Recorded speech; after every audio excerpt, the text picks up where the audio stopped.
Hello students, good morning. आज का हमारा लेसन है 8 घमंडी हाथी। तो 8 नंबर का हमारा लेसन है, उसका नाम है घमंडी हाथी, जो एक पंचतंत्र की कहानी है। एक पंचतंत्र है उसकी, उसमें से ली हुई है कहानी है। हाथी भाई की कहानी है। आपको देखना है कि उसमें एक हाथी है, वो बहुत घमंडी है। उसको अपनी ताकत पर बहुत घमंड था। वो सबसे बड़ा जानवर है जंगल में और सबसे ताकतवर भी है, ये तो हम जानते हैं। पर उसके साथ उसको अपनी ताकत का और बड़े होने का घमंड बहुत था। वो ऐसा ही समझता था कि मैं सबसे बलवान हूँ, मेरे सामने कोई भी नहीं टिक सकता। और वे उसके पास ज़्यादा बल था, इसीलिए वो देखो सारे जानवर कैसे डरे हुए हैं। देखो चित्र में दिखाई दे रहा है, लोमड़ी है, भालू है और शेर भी आएगा, तो वो सब उससे डरते हैं, वो सब उसका सामना करते हैं। वो बोलता रहता है कि मैं जंगल का बड़ा जानवर, मुझे मान जंगल का राजा। वो बोलता है कि मैं सबसे बड़ा जानवर हूँ और ताकतवर भी हूँ, मुझे जंगल का राजा मानो या फिर मुझसे लड़ो और आ जाओ, मुझे जीताओ जंगल का राजा। मुझसे जो जीत जाएगा वही बड़ा जंगल का राजा होगा, ऐसे बोलता चाहता है। तो आगे आगे जैसे जंगल में बढ़ता जा रहा है और बहुत सारा नुकसान भी करता जा रहा है। उसकी ताकत का वो घमंड करके गैर इस्तेमाल करता है। तो उसी तरह एक छोटी सी चींटी उसको लास्ट में मिलती है छेले। तो वो बोलता है कि तू इतनी छोटी चींटी है तो मुझे कैसे हराएगी। तो चींटी उसके अंदर बोलती है कि एक बार मुझे हरा के तो दिखा। फिर चींटी उसकी सूंड में घुस जाती है और उसको परेशान करती है। फिर इतना परेशान हो जाने पर वो हार थक जाता है और चींटी से सामने माफ़ी मांगता है। तो देखो हम पूरा लेसन पढ़ते हैं और देखते हैं कि क्या क्या है इसमें। देखो, जानवरों का एक सुंदर वन था, उसमें एक हाथी भी रहता था। एक दिन हाथी नदी के किनारे पानी पीने गया। जानवरों का एक सुंदर वन था, सुंदर सा वन होगा, उसमें कई जानवर रहते थे। आपने देखा ही होगा, शेर, भालू, चीता, खरगोश, जिराफ, जिब्रा, लोमड़ी, भालू सब रहते हैं। तो वो एक बार नदी के किनारे पर पानी पीने गया। हाथी को पानी में अपनी परछाई दिखाई दी। हाथी है वो पानी, आपको तो पता ही है कि पानी के अंदर हम देखते हैं तो हमारी परछाई सामने दिखाई देती है। अपनी परछाई देखकर वो सोचने लगा, अरे मैं तो बहुत बड़ा हूँ, मुझे बड़ा हो सुंदर वन में कोई भी जानवर नहीं है। वो बोलता है कि अरे मैं तो बहुत बड़ा हूँ, मुझसे बड़ा सुंदर वन में कोई जानवर नहीं है, मुझे जंगल का राजा होना चाहिए, मैं ही जंगल का राजा बनूंगा। यह सोचते सोचते हाथी आगे चल दिया। उसे रास्ते में लोमड़ी मिली।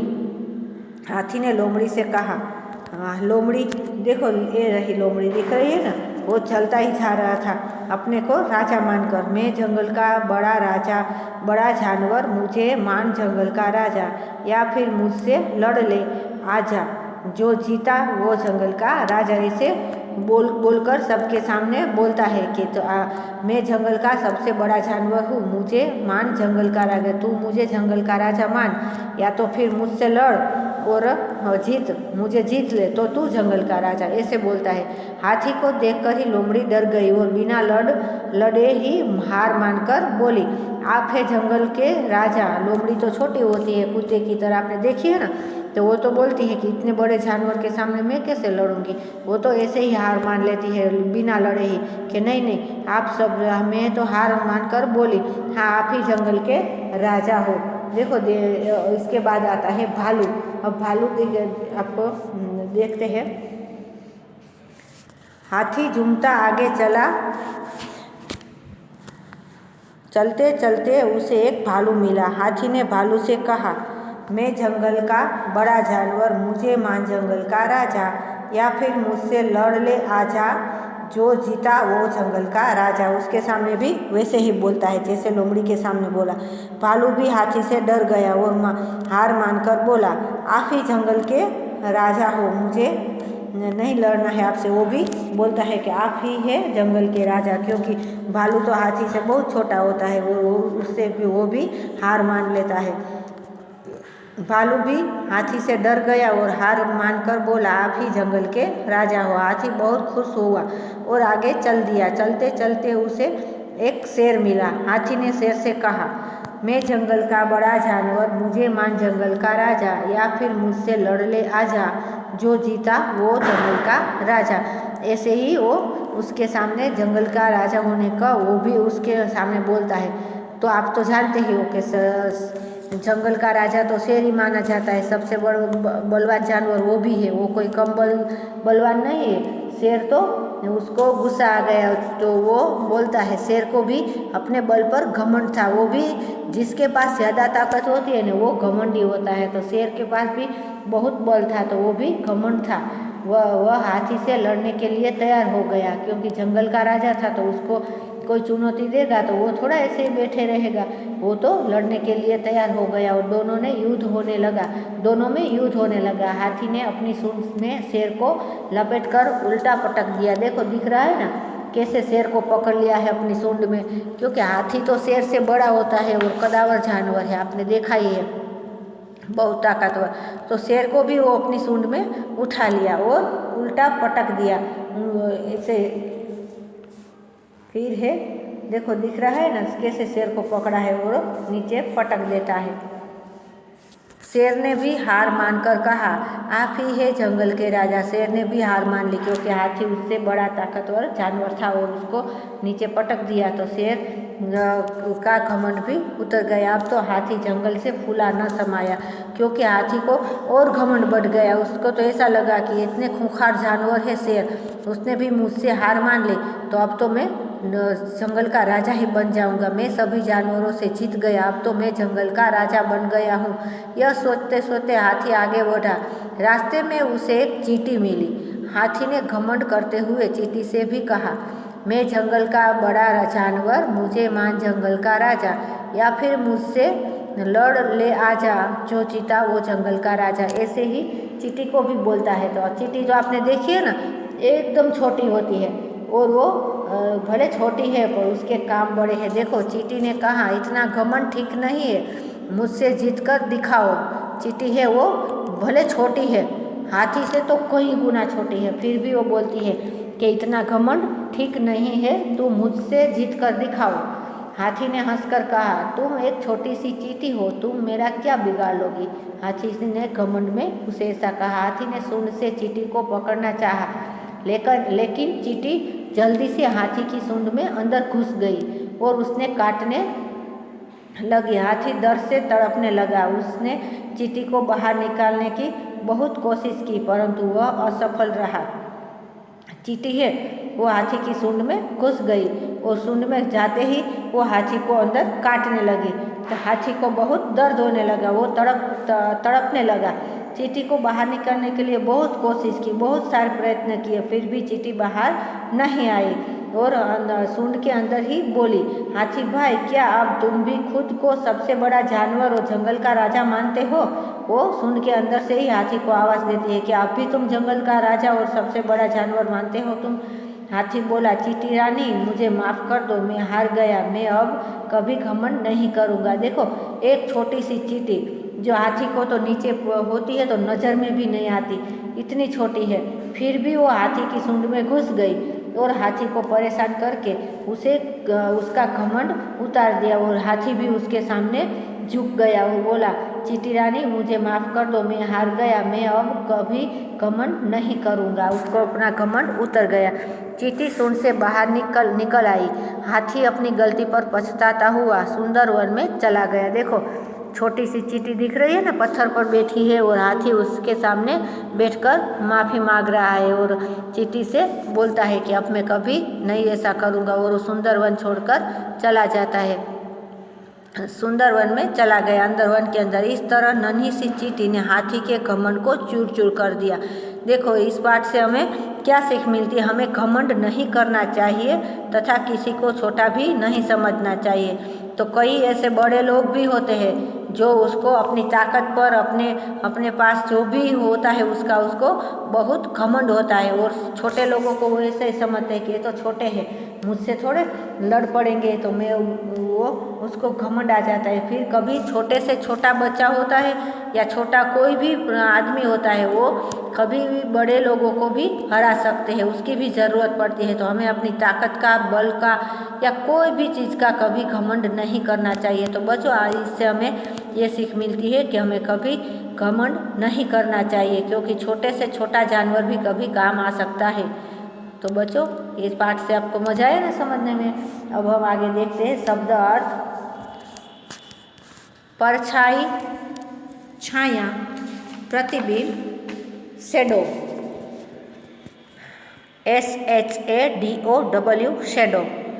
हार, पराजय, डिफीट, DEFEAT डिफीट। दर्द, पीड़ा, पेन, PAIN पेन। जंगल, वन, फॉरेस्ट, FOREST फॉरेस्ट। घमंड, अहंकार, प्राइड, PRIDE प्राइड। फूलाना समाना, बहुत खुश होना, ओवरजॉयड, OVERJOYED ओवरजॉयड। अब हम देखते हैं भाषा ज्ञान।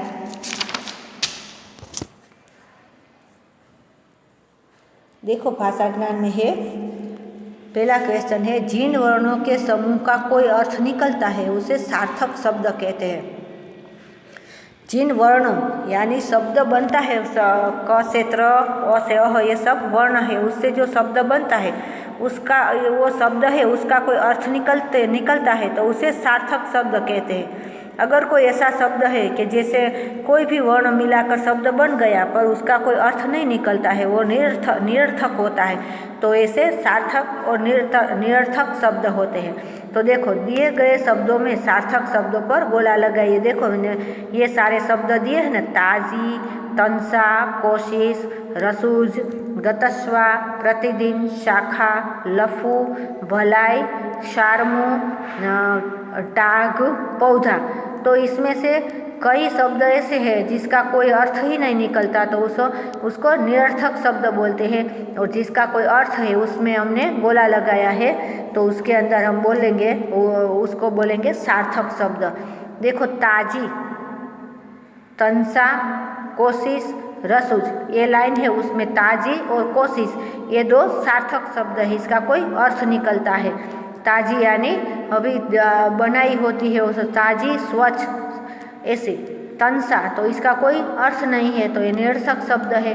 कोशिश तो उसका अर्थ निकलता है प्रयत्न, तो वो उसके ऊपर हमने गोला लगाया है। रसूज ये कोई उसका तो कोई अर्थ ही नहीं है तो निरर्थक शब्द है। गतस्वा भी निरर्थक है। प्रतिदिन, प्रतिदिन यानी हर रोज, तो उसका अर्थ निकला तो वो सार्थक शब्द है। शाखा, शाखा पे मैं गोला लगाना भूल गई हूँ तो आप वर्कशीट में भी कर लेना। शाखा शब्द है वो डाली है, टहनी जैसे पेड़ की, तो उसके ऊपर भी गोला आएगा तो शाखा है वो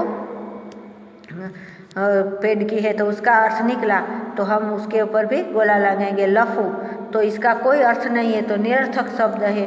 भलाई तो भलाई है वो अच्छाई है, भलाई होता है अच्छा, तो उसका अर्थ निकला तो उसके ऊपर भी गोला लगा। शार्मू और टाक ये दोनों शब्द है वो निरर्थक शब्द है। उसके बाद है पौधा, तो पौधा है वो तो आप देखते ही है कि छोटा सा पौधा होता है ना, धरती में से निकलता है अंकुर से, उसको पौधा बोलते हैं, तो उसका भी अर्थ निकला तो वो सार्थक शब्द है। तो आपको समझ में आ गया ना कि सार्थक शब्द किसको बोलते हैं, जिस शब्द का कोई अर्थ निकलता हो उसको सार्थक शब्द बोलते हैं। उसके बाद है दूसरा क्वेश्चन, मुहावरों के सही अर्थ पर निशान लगाइए तथा इन्हें वाक्य में प्रयोग कीजिए। देखो पहला है फूलाना समाना, बहुत खुश होना, फूल लगाना कि फूल से खेलना। ये तीन दिए ऑप्शन, इसमें से पहला आएगा बहुत खुश होना और वाक्य बनता है कक्षा में प्रथम आने पर मैं फूला न समाया। फिर दूसरा है आंखें खुली रह जाना, तो ऑप्शन दिए हैं नींद न आना, हैरान रह जाना या चोट लग जाना। तो इसमें से हमें क्या कौन सा आएगा? दूसरा वाला, हैरान रह जाना। आंखें खुली रह जाना यानी हैरान रह जाना, आश्चर्यचकित हो जाना, ऐसा अर्थ निकलता है उसका। तो उसका वाक्य बनता है, राहुल की बहादुरी देखकर मेरी आंखें खुली रह गई। फिर तीसरा क्वेश्चन है, दिए गए शब्दों के प्रयोग से नए शब्द बनाइए। देखो हमें यहाँ आधे अक्षर वाले शब्द दिए हैं ना, तो उसमें से हमें पूरा शब्द बनाना है। उसकी तरह दूसरे और भी शब्द बनाने हैं। जो प है और उसको या के साथ लगा दिया है तो प्या बन गया। तो प्यास, प्यार, प्यारी, ये शब्द बनते हैं। फिर आधा च, एक पूरा च, तो च, कच्चा, बच्चा, सच्चा। फिर एक आधा ट, एक पूरा ट, मिट्टी, कुट्टी, छुट्टी। फिर एक ल आधा है, एक ल पूरा है, तो बिल्ली, खिल्ली, कल्लू।